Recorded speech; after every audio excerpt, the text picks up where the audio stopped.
যিমানে বাপেক মাক বেয়া নহওক লাগিলে কিন্তু তেনেকুৱা কৰিব নাপায়। কি ক'ম আৰু তেনেকুৱা পুত্ৰ পৃথিৱীত নোহোৱাতকৈ নোহোৱাই ভাল।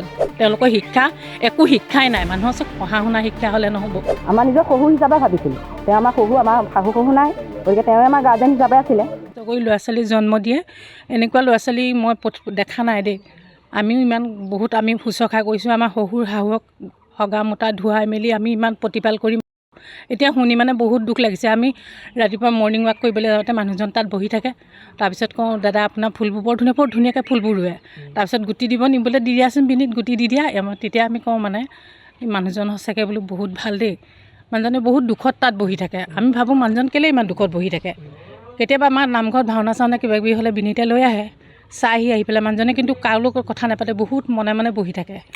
নাতি নাতি বুলি ক'লে কেনেকুৱা মাক বাপেকৰ, আইতাক ককাকৰ, নিজৰ মাক বাপেকতকৈ আইতাক ককাকৰ নাতিসকলে বেছি মৰম, খুব মৰম লাগে।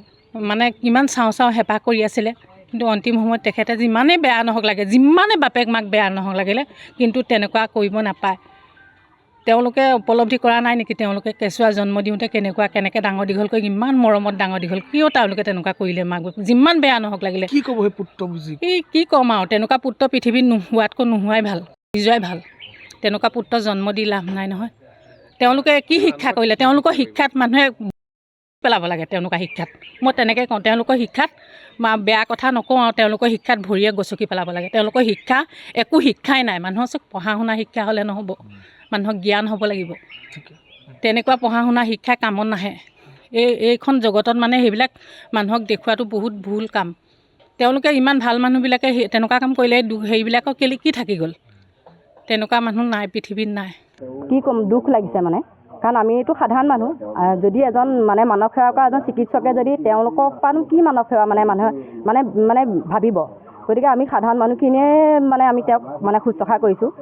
আৰু তেওঁলোকক ইমানখিনি কষ্ট কৰি মাক দেউতাকে ইমানখিনি ত্যাগ স্বীকাৰ কৰি চিকিৎসা কৰিলে তেওঁলোক দুটা ল'ৰা ছোৱালী।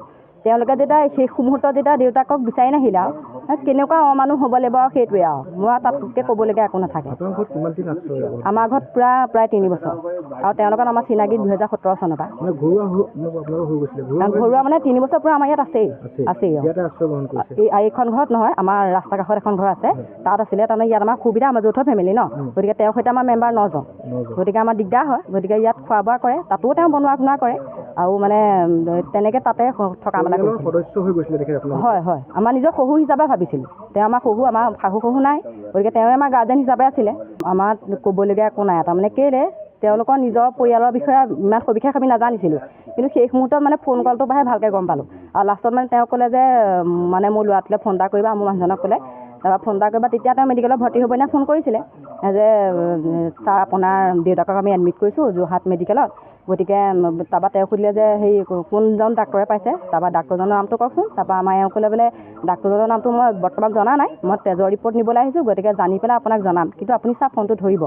কিন্তু তেখেতে ডাক্তৰজন চন্দন কাশ্যপ, কিন্তু ডাক্তৰজনৰ নামটো ক'বলৈ মানে তেওঁ ফোন মানে ৰিচিভ নকৰিলে, ৰেচপণ্ড নকৰিলে।